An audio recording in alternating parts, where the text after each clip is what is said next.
Bien, la reforma tributaria es una estrategia que está planteando el gobierno ante el Congreso para reorganizar la estructura fiscal del país y lograr una mejor tributación y un sistema de tributación mucho más eficaz basados en los principios constitucionales de equidad tributaria. Surge debido a la caída de las rentas fiscales por la disminución de los precios del petróleo, lo que le pega fuertemente a los ingresos que tenía el país por ese rubro. Entonces el gobierno se ve en la necesidad de plantear un mayor recaudo en la medida en que necesita compensar el déficit que se generó, que llegó a ser alrededor de más o menos 6 puntos del PIB, un poco más de 6 puntos del PIB, que es un déficit ya bastante alto. Entonces el gobierno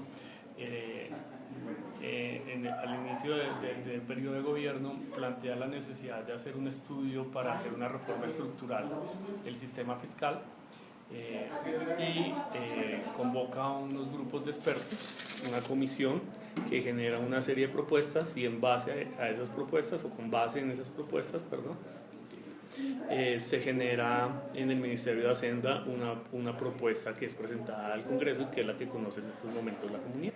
La reforma se plantea de manera estructural. ¿Eso qué quiere decir?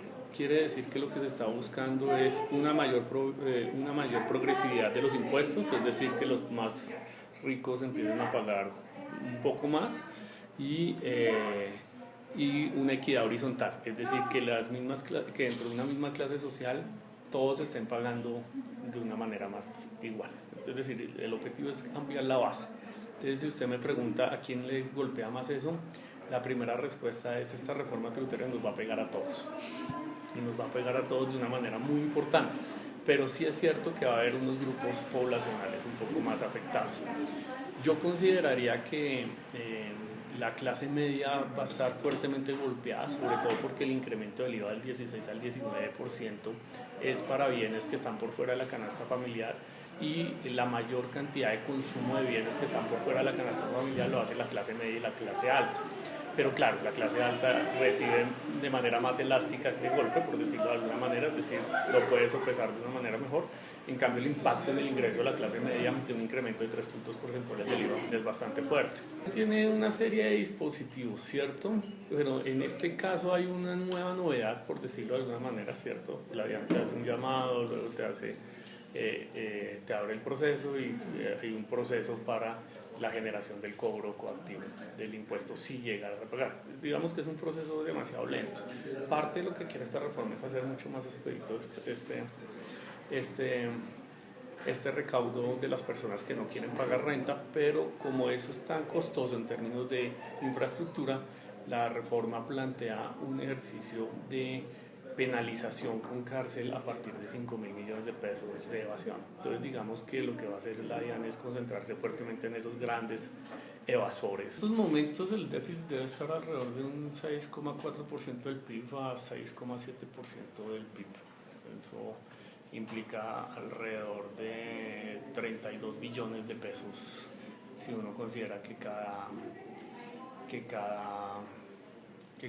punto del PIB es más o menos 7.58 billones de pesos. Totalidad no, y de hecho no es una meta del gobierno tapar totalidad del déficit, sino hacerlo financieramente viable en el mediano y en el largo plazo. Y lo que busca esta reforma fiscal es efectivamente hacer que el déficit en el mediano y en el largo plazo se sitúe en rangos manejables, es decir, alrededor del 3,5% del PIB, que es una medida manejable en términos macroeconómicos, ¿no? Es una pregunta bastante difícil porque a nadie le gusta pagar impuestos, pero es cierto que hay un hueco fiscal bastante importante y hay que mirarlo desde bastantes ángulos, por decirlo de algún lado. Desde el ángulo macro se está requiriendo la reforma porque uno de los principales desestabilizadores de la estructura macroeconómica de un país es el déficit fiscal. Si hay un alto déficit fiscal y 6,4% o casi 7% de déficit fiscal es un déficit fiscal muy alto, el riesgo país incrementa. ¿Eso qué quiere decir? Que desde afuera los inversionistas nos van a ver con mayor riesgo. y eso implica un aumento de los costos del crédito para el país. Es decir, a mayor riesgo de que el país se desestabilice económicamente, más costoso es para el país endeudarse afuera. Y si a usted le cuesta más endeudarse afuera, que con deuda eso como también se compensa parte del déficit fiscal, ¿cierto? Pues al final en el mediano y el largo plazo usted va a tener que sacar más de su presupuesto para pagar esa deuda y eso desestabiliza más la economía. Entonces digamos que las reformas sí se están necesitando para volver a nivelar el déficit fiscal a niveles manejables en términos macroeconómicos. Pero también tiene un impacto micro y es efectivamente si usted está recaudando 7 billones, 8 billones de pesos, es decir, casi un punto del PIB en impuestos, es un punto del PIB que usted le está sacando al consumo y a la inversión de las personas y de las empresas.